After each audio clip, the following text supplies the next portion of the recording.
Well, flight tracking technology reportedly shows the Gupta plane followed an unusual flight path to the Waterkloof Air Force base early on Tuesday morning. It suggests the jetliner circled around Pretoria's city centre and came close to the Union buildings. That, you know, is a national key point. Well, the owner and editor of African Pilot magazine, Athol Franz, is with us now, and let's explore this in some more detail. Before we talk about this unusual flight plan, let's work our way through the basics if we can. What is a flight plan? Who draws it up? Who authorises it? Okay, every pilot is supposed to file a flight plan if they fly any sort of distance. So that's whether you fly the smallest type of aircraft to obviously very large aircraft like airliners. Certainly all airliners do have proper flight plans. Can a plane land or take off without one? Smaller planes can, that's not essential. But when it comes to a passenger airliner such as this one, it is essential that it has a flight plan. And if you happen to land or take off without one, what are the consequences? Well, it's very hard to say that because it's something that doesn't happen. This is a most unusual situation. And in what respect then are papers checked on landing, and who checks them? Well, this aircraft clearly should have flown to OR Tambo, but on landing at Waterkloof Air Base, there must have been some sort of checks and balance in place, because it seems as though certain people did authorize the flight to some extent. Those people are now being suspended, as we well know. But the reality is that even the air traffic controllers at OR Tambo were unaware of this aircraft's flight plan. How could that be?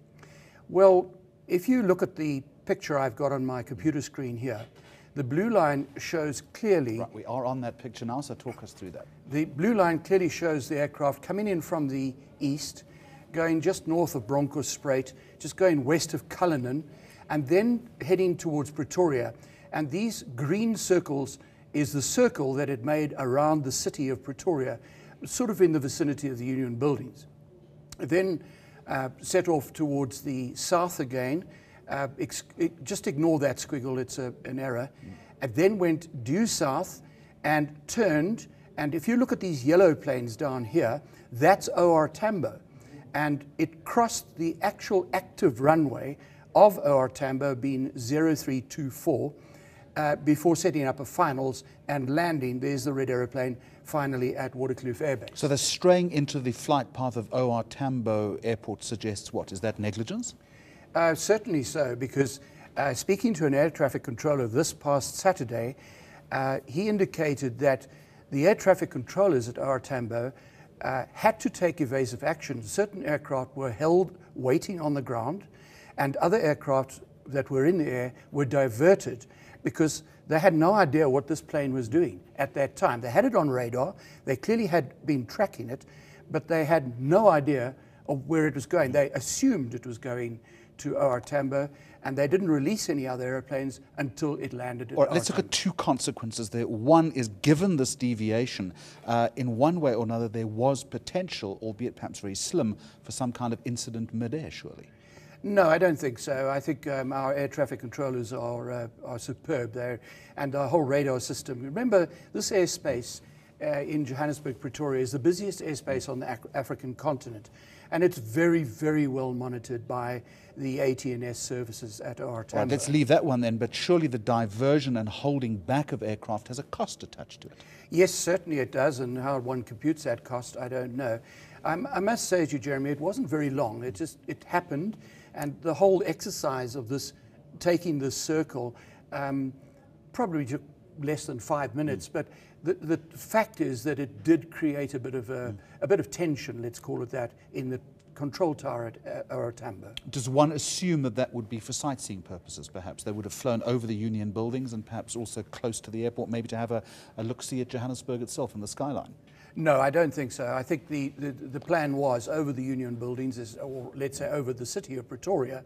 Remember, Pretoria is in a sort of a city bowl, which clearly it did, and then setting up for what's called a downwind base leg and then final approach to OR Tambo. So that in itself, for a landing at Waterkloof Air Force Base, is not an unusual flight plan, is what you're telling me? That's what I'm telling you. It's not unusual, yes. Now, documents have emerged showing that the SANDF was aware and authorized the Gupta landing. Does that sound right to you? No, it doesn't, and I'm sure that there are many details of this particular situation that will unfold during the course of the coming weeks.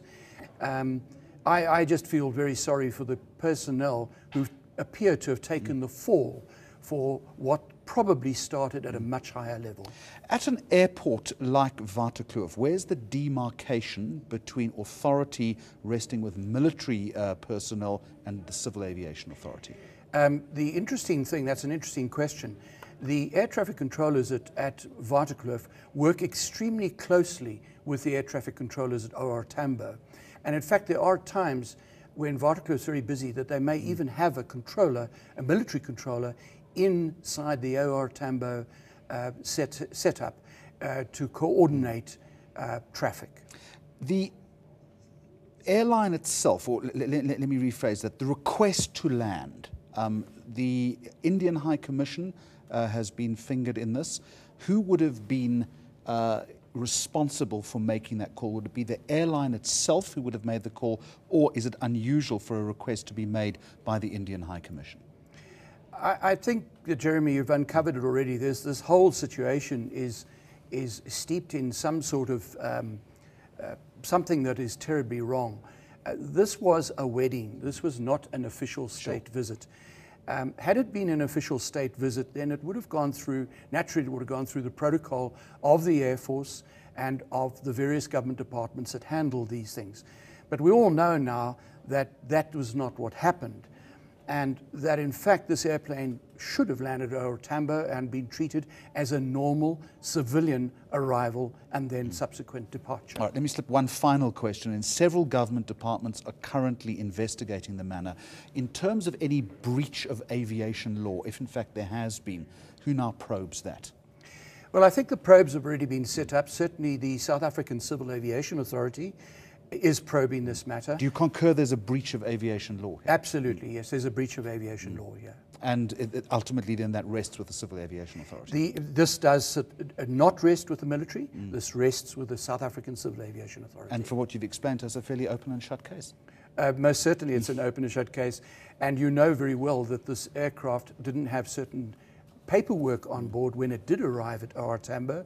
And it was hit with an 80,000 Rand fine. It didn't have a proper operator certificate, and that meant that they paid that fine before they could be released to fly back to India. All right, thank you very much for joining us tonight. The views there of Athol Franz, the owner and editor of African Pilot magazine, here on Newsnight.